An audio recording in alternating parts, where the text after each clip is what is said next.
Okay, I am going to try to condense this as much as I possibly can, but be comprehensive too. I just wanted to kind of briefly show you how to tweak presets to be your own. I'm going to send you some others, but I just wanted you to see how you can manipulate them a little bit more and then have this video as reference to go back to, like if you need help. I'll first tell you that I have way too many presets over the last 10 years. You know, I think photography now is like anything else, like styles change and people want different things. So um, I've just bought way too many presets. And then I have some presets specifically for like graphic design and stuff. So, anyways, this is a really old shoot. I think it's 2014, but it's one of my favorites.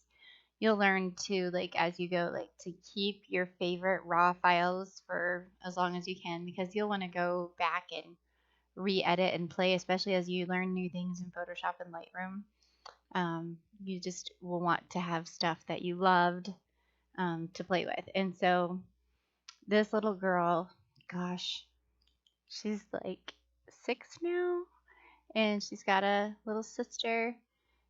She's playing in some flowers called Queen Anne's Lace. I don't know if we have them here in California. What you just saw me do, this is Photo Mechanic, this program.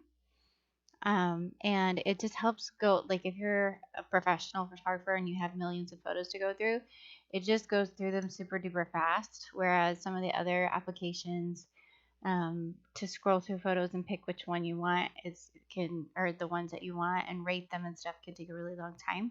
If you're interested in that, I don't know what that was, but I don't think you would need it right now. Um, but if you do, let me know, like if you run into a problem. So as you can see, this is how I edited it back in 2014.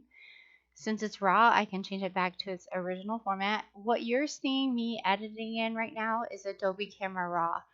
It's it's affiliated with Adobe, and I'll just be honest, all these tools in these tabs and in these buttons are the exact same things that are in Lightroom. I have started editing with this for like like 11 years ago. So it's just, I think it's easier. I think it's more organized, and I think it does a better job as far as like if you're editing multiple photos at a time. Um, so I don't edit in Lightroom a ton. And this also is just included with Photoshop, so it's not something else you have to buy. So hopefully you can follow along with me. I could edit in Lightroom, but I really wanted to show you this because it is much easier.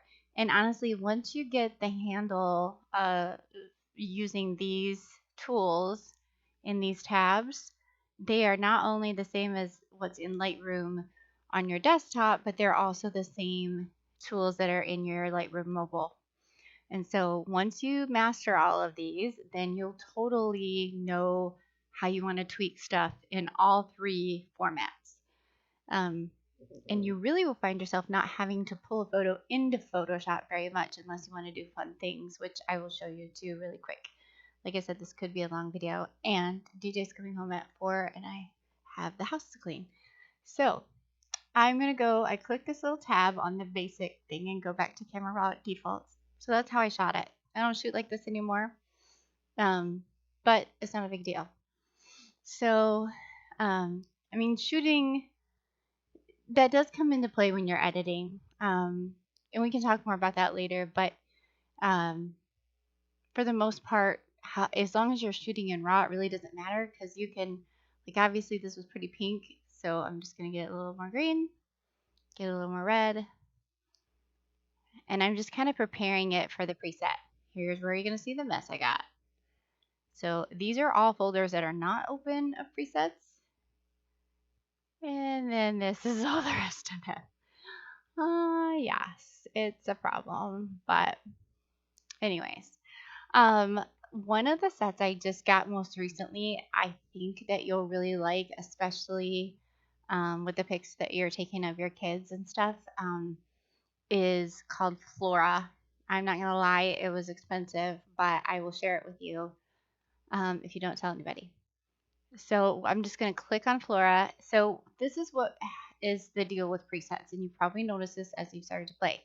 Obviously, when you first click on a preset, no matter what they say on the website, it's not going to be like, oh, exactly like how they showed you the before and the after.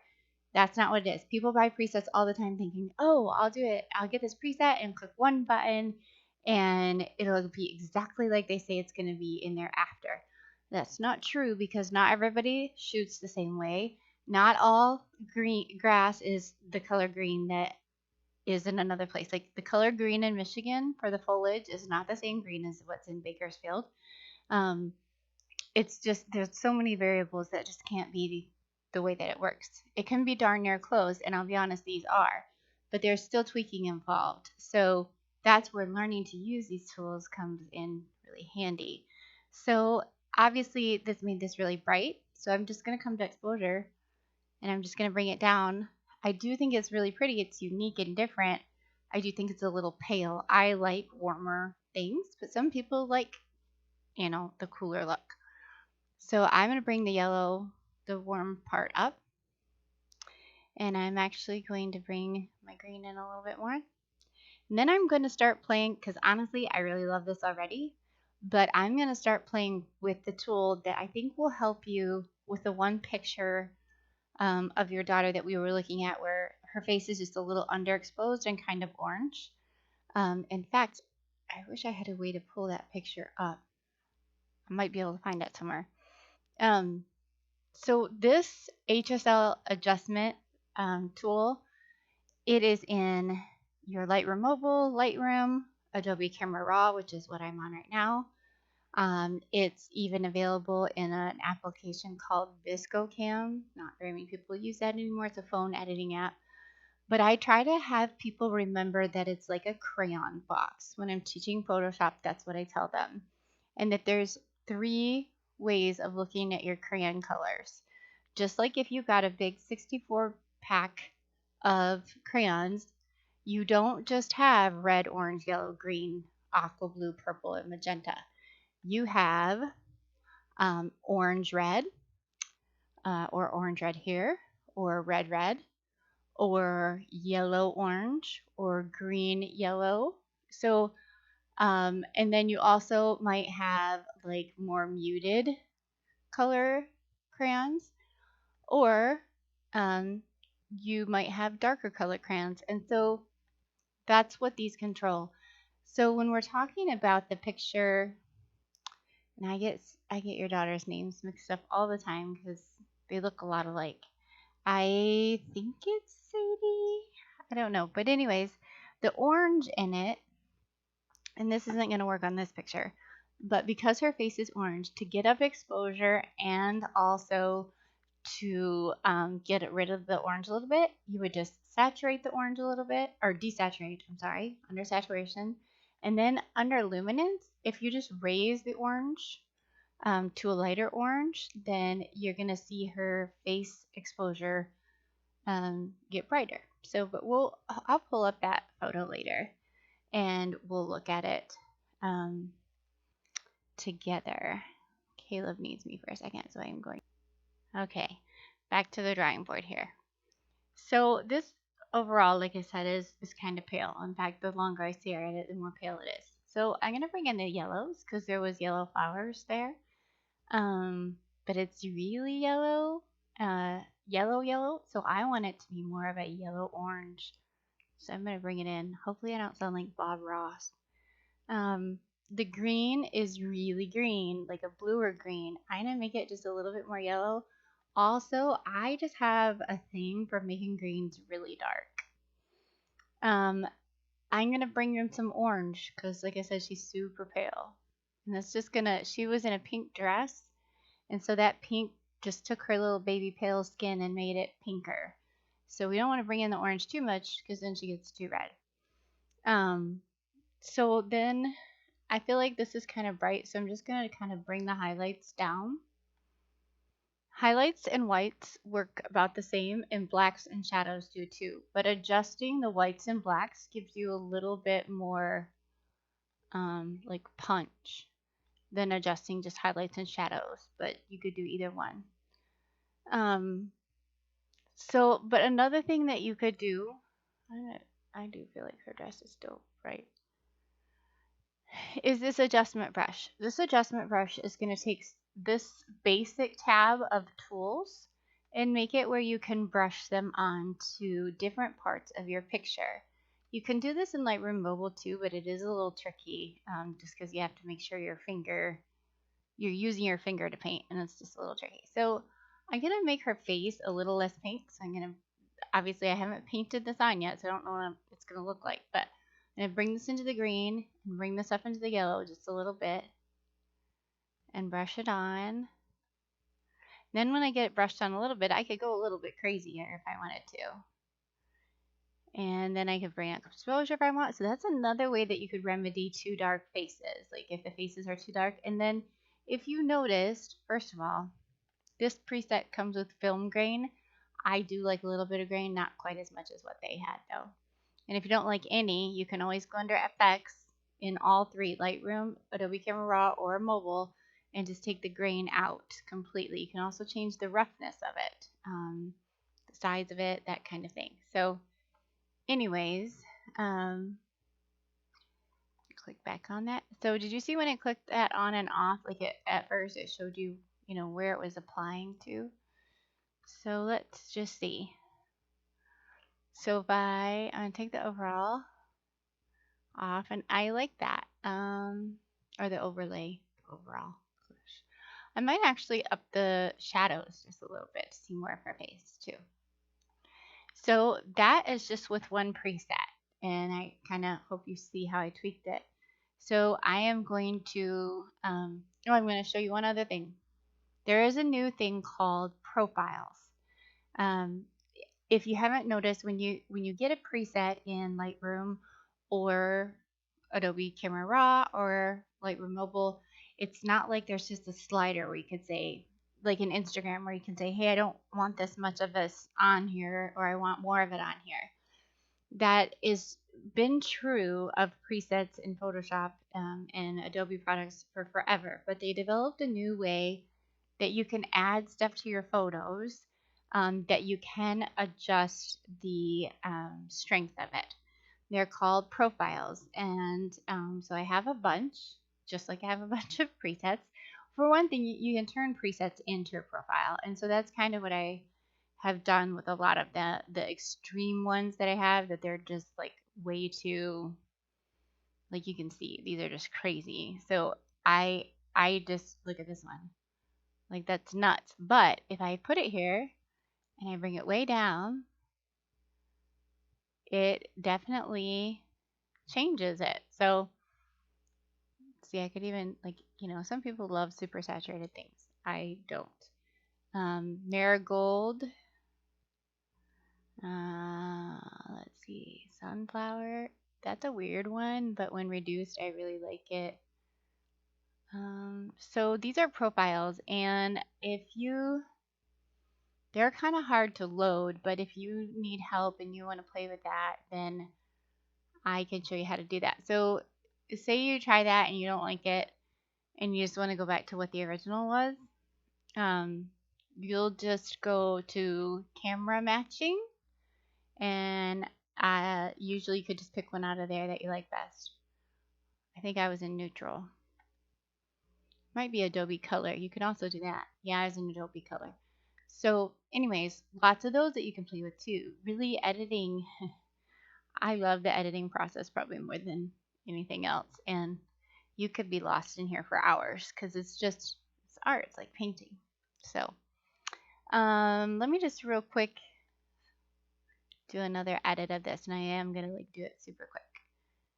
I'm gonna go down to Marigold, which is a new one that I just love. This is a set that I can't wait to give to you. I don't know if you like film, but they really look like old film. Like, I'm done with that, I think. I mean, I could do a lot more with it, but I love how that looks. It's very old school film. I adjusted the greens. Let me just bring in some yellows. It's really, really pretty. Also, her face is kind of too red, so I'm going to move this over. You can see that that'll turn orange. Her orange I can move to yellow. So yeah, I really love that one. I'm about to change my whole editing style, my photography page. I don't know how that's gonna go, but we'll see. Another one out of that pack that's kind of interesting, really interesting, is Sunflower. And I'll bring down the exposure. It looks really weird at first. It takes out all the greens, but it lets you add them back in as you want to. If you haven't noticed, I'm almost going back to the same exact edit every single time. So that's another thing. Like as you get presets, you still, once you learn to manipulate your tools, you still find yourself editing almost the same way. But these are pretty different. I'm gonna make the greens really dark. Oh, see, that was cool. You're gonna love this one. This pack. It's just great. And it has some really good black and whites too. So, oh, let me tell you that about a black and white really quick. So, when you click on a black and white preset, for me, I can never just leave it alone like that. First of all, there's way too much green going on there for me. And then second, all the crayon colors that are in your picture, where you would go to the HSL tool, it takes the three options and puts them down to one, but the colors are still there behind the scenes. And so if we take our yellows and we raise them, see how it changes your picture? We take the oranges, it helps, and the red helps us see our little girl better. So all those are back there waiting to be played with, and that gives you so much depth and mood into your black and whites. Also, another thing that I love to do for black and whites is to pull this curve, I don't know if you're familiar with curves, down to the middle and bring this down. It just gives it more of a film look for me. So that's a black and white. I'm going to pause again and I'm going to try to find the picture of your little girl and see if I can't show you what I'm talking about. Okay, I was able to pull this up here and I am editing this off just a download from Facebook. So it may not have the quality that it would have like when you have it on your computer. However, it's still going to show you what I'm talking about as far as the fix. So something neat to know too, because this isn't in a raw format, because you have the raw. So let me get my head in a group. So if you have, say you just have a JPEG image, like an old JPEG image that you had from something you photographed before, but you don't have a RAW, but you still would like to edit it in Camera Raw, I pull it into Photoshop, and you can use Camera Raw as a filter.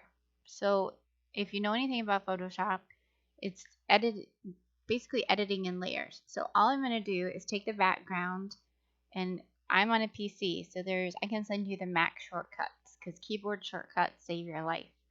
So I am going to just make with my keyboard shortcuts that I'm not going to tell you because I'm on a PC and you're editing on a Mac. I'm going to make a duplicate layer. That can be done a million different ways. By the way, in Photoshop, you can do one thing a million different ways. So like I could have even went here for a new layer. There's a bunch of stuff. So then I'm going to go to filter, and Camera Raw filter. So what that's doing is that's just opening up Adobe Camera Raw. So immediately, to see what's going to happen, actually, I think, is this Amelia? Oh, I'm just going to be lost. Forgive me. Immediately, you're going to see a change, though, I think. And again, this is a JPEG, so I can't probably get as much out of it as if I was working on the RAW. And also, Photoshop's going to ding at random times for no reason. Just going to let you know that, too. Alright, I'm going to desaturate. So I would say if you had the RAW, you would have better luck doing this in actual Photoshop or Adobe Camera Raw or Lightroom. Lightroom has these sliders too. But since I'm working with a JPEG, I'm going to show you a second way, which is just to use that adjustment tool that I was showing you before. We're going to bring it down cool, bring up the exposure and contrast, because when we bring up the exposure, we don't want her face to be like Not edited. Boy, Facebook hates me for the quality of this photo. Okay, but you can kind of see where it's going. I might even, like I said, I truly believe you're going to have much better luck doing this on a JPEG in Lightroom. I want to erase what I did off her shirt there. And for some reason, my erase tool, no wonder it has no flow. When you're doing adjustments, by the way, you can adjust your brush here, the feather, which just means how far it goes outside the lines a little bit to kind of help you in the flow. Lately, I've been like, why is my eraser not working? Well, because the flow is off. And you can also zoom way in, which as you can see when I zoom in, since it's Facebook quality, there's an issue there. So when you get the raw in there, you'll be able to have fun there. And so then I'm going to move these sliders around a little bit. May even bring that orange down a little bit. I think you can start to see what I'm talking about. And then I noticed, and again, this may just be the Facebook quality. I'm going to reset this brush because I noticed the water is kind of purple.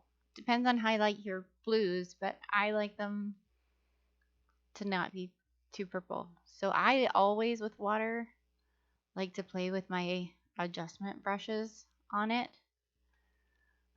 Also with water you can bump up the clarity and the texture, which kind of brings in some of those details.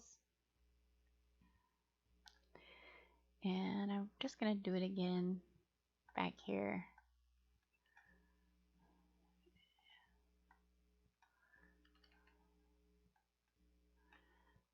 So yeah, you can play around with that. Again, I'm working off a Facebook image, so you're gonna have so much fun trying to manipulate this with your raw image. Also, one of the cool things, I'm gonna go ahead and click OK. So it gives us that. When you come out of a camera raw filter, that gives you the ability to then adjust what you've done on the layer. So I can adjust the opacity or the strength of what I did. I'm gonna leave it pretty strong. And then in Photoshop, you want to flatten your layers before you jump to another huge edit.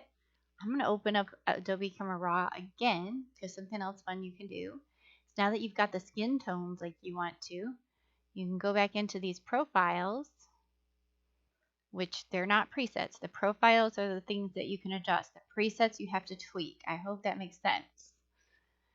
The profiles, you can just say how much you want them on. The presets, you have to move the colors around and stuff like that until you find what you like. There's a random ding again. I don't know why. So we're going to come down here. Ooh. I'm going to put marigold on there. Oh, I love it. I just think this is going to be a great set for you. Or a sunflower. Let's see. This is petunia. I haven't played with petunia much yet, but it's fun. And then aster, which just kind of cools off an image. Buttercup, which kind of desaturates things. Daisy, which super desaturates things. All kinds of stuff. But for the sake of what I'm going to do, I'm going to leave it on marigold. I'm going to say okay. Now I'm going to show you one more fun thing about Photoshop, and then I'm going to end this video because it's super long. But this is about the only thing that I pull into Photoshop for. And you've probably seen that in a lot of my images, I put in sun or emphasize the sun. Now I will never, and this is my rule for all photographers, you don't throw in fake sun where there isn't any. So when I'm looking at this picture, I can tell there's sun back here. It's illuminating her hair and everything. So I know which direction the sun is coming from. Doesn't mean that what I'm about to do is going to work. Again, I'm working from a Facebook image. Might just look weird. There's a lot to tweaking fake suns, but I'm going to get you these so that you can have fun with them. So let's go with, and as you use these, you'll figure out the ones that you like. I really like bright rays for this, I think. So you bring it in and you just pull it on top. Now, we're looking at this and you're like, what? This is right on top. This is where the type of layer comes into play. When you put this to screen, and for the love of me, I don't know what all these mean, but I just play, I know what they do. When you have a sun texture, you're either only going to be on screen or hard light, never anything else. So screen is what we're going to go for. And then I'm just going to make this big and bring it up to where the sun should be. And voila. If you wanted to make that have a little more contrast, there's other things you could do. You can also change the color. If you really get into putting sun in your images, we can talk about that later. I'll just try one more so that you can see how fun it can be. Let's try this one with fun bokeh dust in it.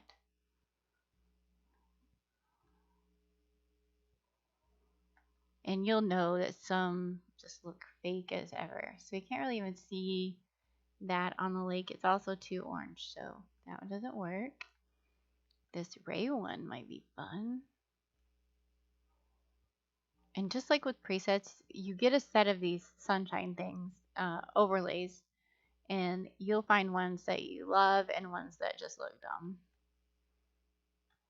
Like that might be nice for something else, but it's not the right color and you can't even see the rays there. So I am sticking with my first instinct. Florabella's might be nice. Let's see, because that's already vertical. So I'm just going to flip this. It already fits the image. That's nice too. Yeah, so I know this is long. I hope it helped. I'm going to get these suns. Definitely going to get you that Flora pack immediately. I hope that helps. Feel free to throw questions my way. And yeah, this is a fun hobby. Be ready to be addicted.